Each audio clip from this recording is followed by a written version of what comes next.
시장 가는 길 시작하겠습니다. 함께할 두 분 소개해드릴게요. 중앙일보 송지훈 기자, 류청 축구 전문 기자와 함께합니다. 안녕하세요. 안녕하세요. 자, 김학범호 얘기를 안 할 수가 없는데 도쿄올림픽 출전권은 물론이고 우승컵도 가지고 왔어요. 사실 이 대회 시작하기 전만 해도 백승호 선수, 이강인 선수 이런 선수들 차출이 무산이 되면서 좀 살짝 불안한 마음들이 있었는데 이번 대회를 통해서 우리 선수들이 우리가 생각했던 것보다 예상했던 것보다 훨씬 강했고 또 경쟁력도 있었다라는 걸 확인할 수 있어서 사실 뭐 기자로서뿐만 아니라 축구 팬의 한 사람으로서 참 행복했던 그런 대회였던 것 같고요.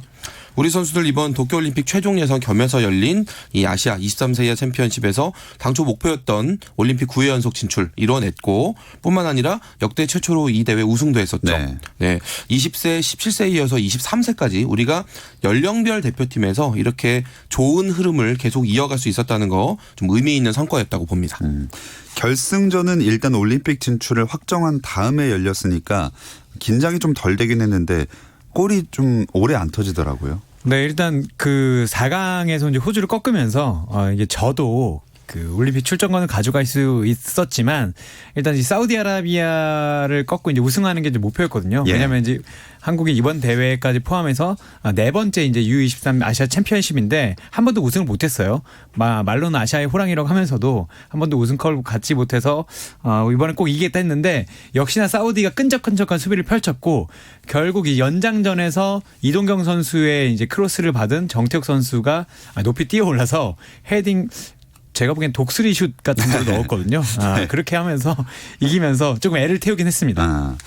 자, 그러면 아시아축구연맹 23세 이하 챔피언십 결산하는 의미에서 두 분의 총평을 한번 들어보고 싶네요.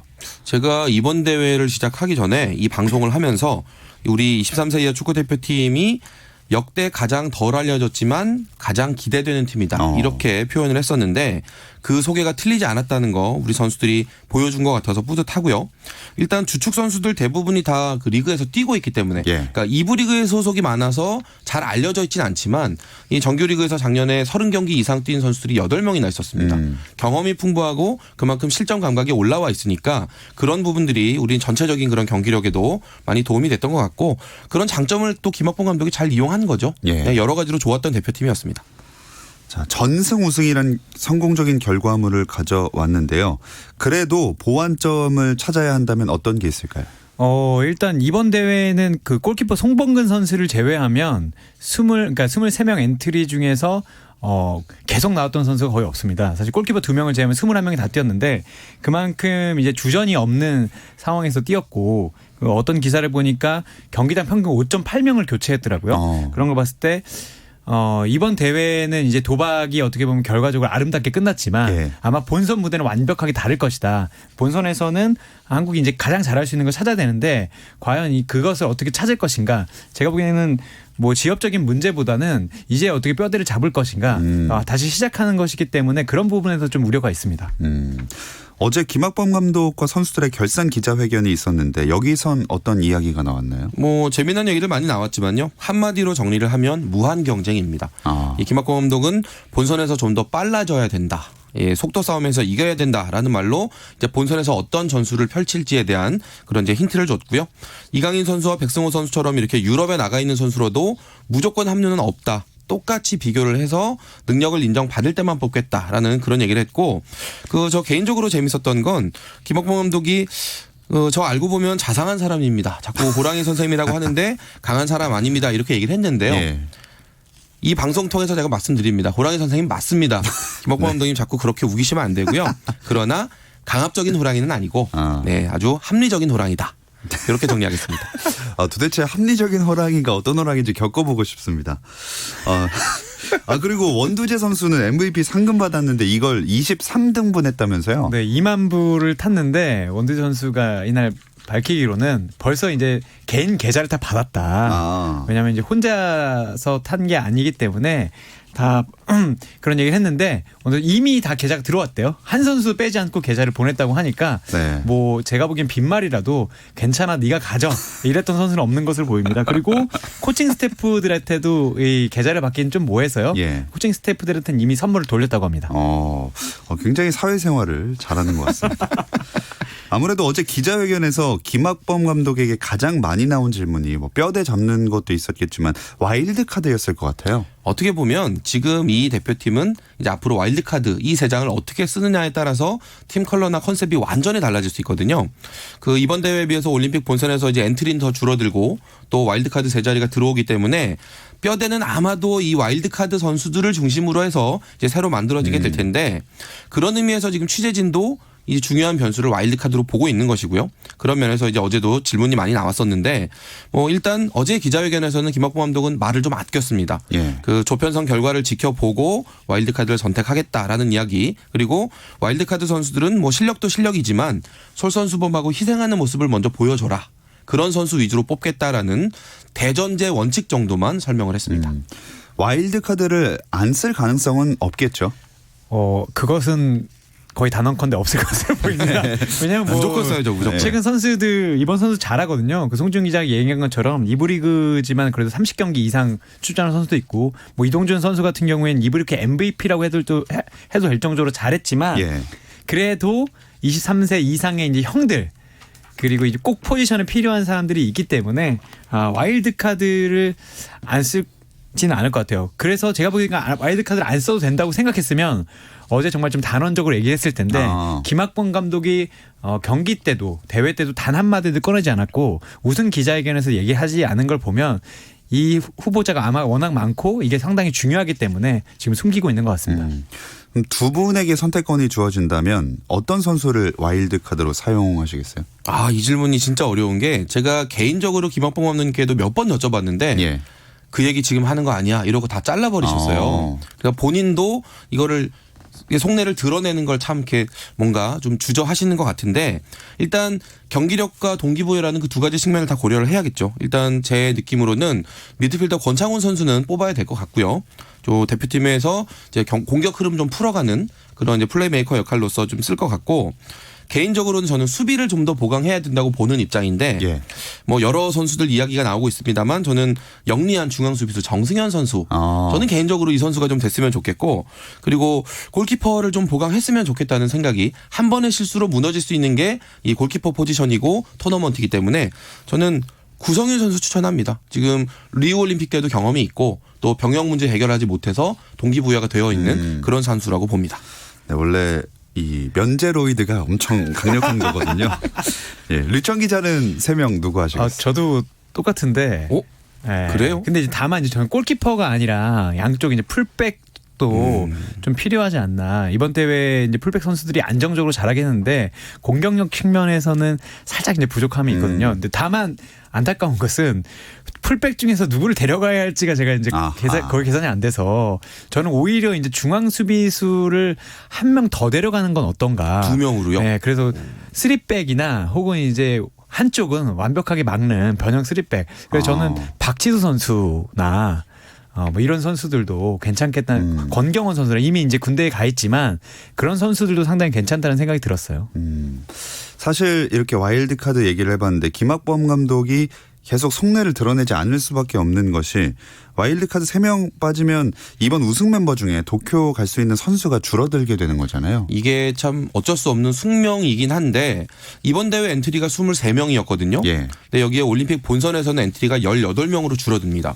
일단 5자리가 줄게 되고요.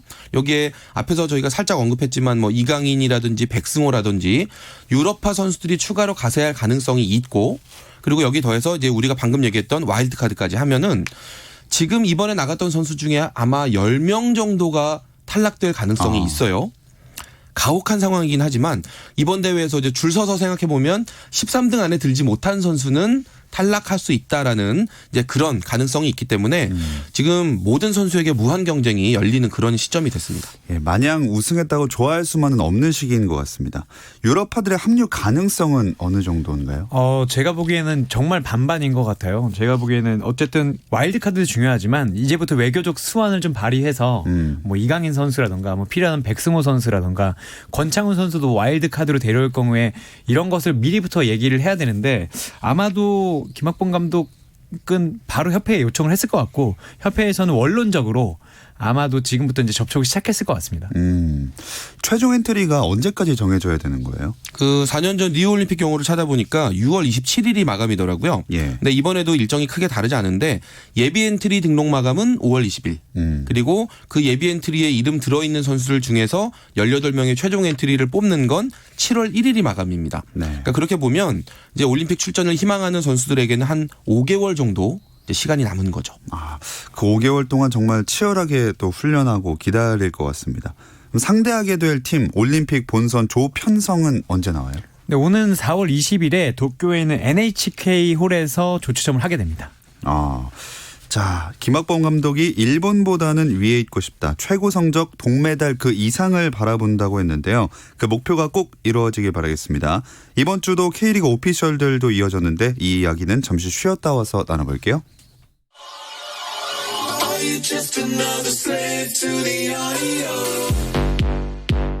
국내 유일 스포츠 매거진 라디오 김종현의 스포츠.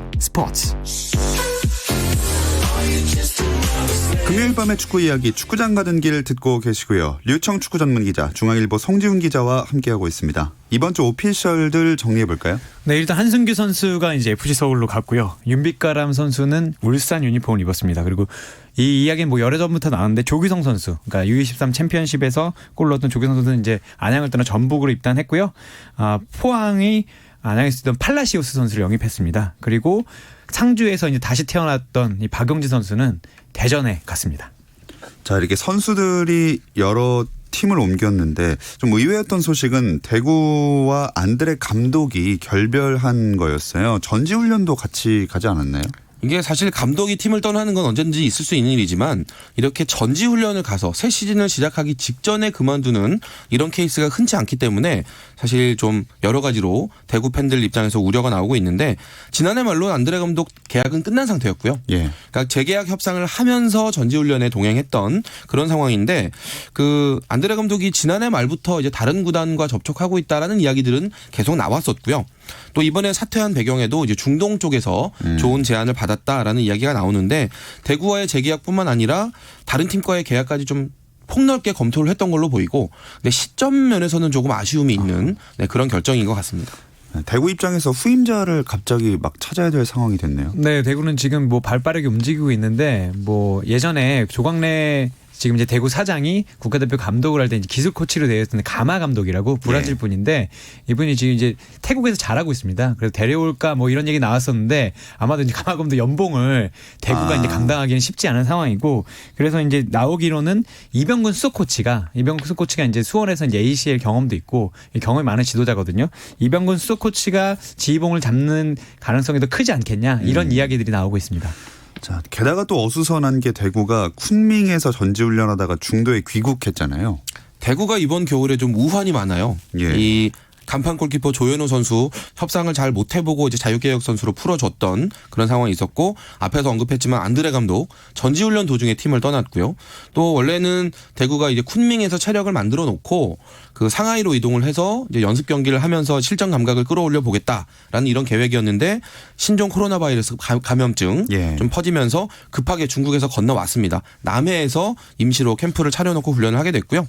지금 대구뿐만 아니라 상주도 메이저우에서 훈련하다가 27일에 급하게 귀국을 했고 강원FC도 광저우 전지훈련 계획을 백지화를 시켰습니다. 자, 신종 코로나 바이러스가 스포츠계에 영향을 주고 있는데 축구계도 역시나 많은 영향 받는군요. 일단 뭐 FC 서울과 캐다가 벌인 아시아 챔피언스리그 이제 플레이오프는 예. 그대로 치르긴 했습니다. 이제 그대로 치르긴 했지만 이 손 소독제가 다 나오고 이 엄중한 상황에서 치렀는데 이 행사들이 좀 줄줄이 취소되고 있어요. 예. 그 K리그가 하려고 했던 심판 설명회도 취소가 됐고요. 그리고 아시아 챔피언스리그 중국 원정 경기들이 1, 2, 3차전에 있는 것들이 전부 다 이제 한국 홈 경기로 옮겨졌습니다. 이제 한국 팀이나 일본 팀이나 이제 다른 나라 팀들이 중국에 가지 않고 이제 중국 팀들이 이동하는 경기로 됐고요.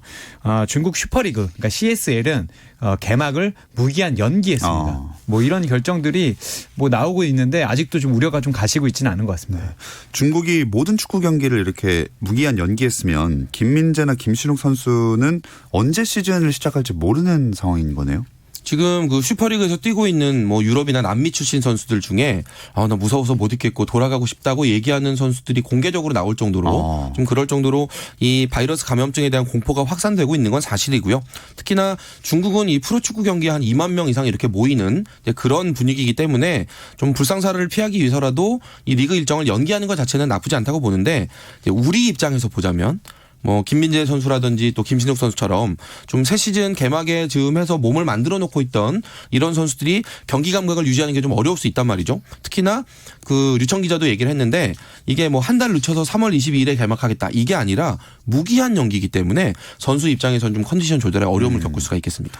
이 팀들은 아시아 축구 연맹 챔피언스 리그는 어떻게 되나요? 네, 일단 다행히도 그래도 불행 중 다행히도 그 뭐 김신욱 선수의 이제 상하이 선화나 그 김민재 선수의 이제 베이징 고안이 아시아 챔피언스 리그는 하고 있어요. 아시아 챔피언스 리그에는 참가를 하기 때문에 이 경기는 뛰지만 이게 이제 주중 경기 한 경기거든요. 예. 그 두 경기 있다가 뭐 그 다음 주엔 경기가 없다가 할 수 있기 때문에 최악은 면했지만 그래도 이제 경기 감각이 아쉬워지긴 했습니다. 자, 어떻게 작용을 할지 한번 살펴봐야겠습니다. K리그는 4팀이 참가하는데요. 플레이오프를 통해서 올라온 팀들까지 결정이 됐으니까 조편성 한번 짚어보겠습니다. 4년 만에 우승 도전하는 전북이 H조에 있네요. 이 H조가 그 조편성이 전북 입장에서 그렇게 좋진 않아요. 그런데 이걸 반대로 생각해 보면 상대 팀들 입장에서도 전북을 만난 건 상당히 껄끄럽게 느껴질 수 있다라는 그런 생각이 들고요. 전북은 H조에서 일본 J리그 우승팀 요코하마 마리노스 그리고 중국 슈퍼리그에서 3위 했던 상하이 상강 그리고 호주 A리그 준우승팀인 시드니 FC 이렇게 만났습니다. 말만 들어도 쉽지 않을 것 같습니다. 울산은 어때요?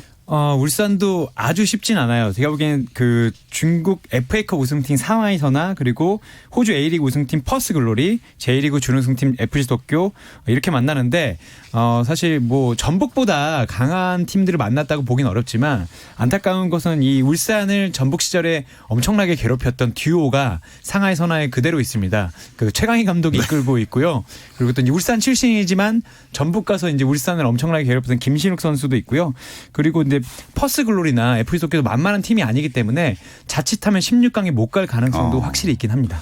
자, 쉽지 않은 상대들을 만났습니다. 3년 만에 챔피언스리그 복귀한 FC 서울은 그래도 비교적 무난한 상대들을 만났다는 평가네요. 중국의 베이징 고안 그리고 태국의 치앙라이 유나이티드 그리고 호주의 멜버른 빅토리 이런 팀들과 함께 2조에 속해 있는데 뭐 역시나 관심은 베이징과의 경기가 되겠죠. 김민재 선수가 수비를 이끌고 있기도 하고 또 브라질 국가대표 헤나투 선수가 또 공격력 이끌어가는 그런 팀인데 뭐 서울 입장에서 무난하다고 얘기할 수 있지만 방심은 할 수 없는 그런 조편성인 것 같습니다. 자, 마지막은 수원입니다. 수원은 일왕배 우승팀인 빗셀고베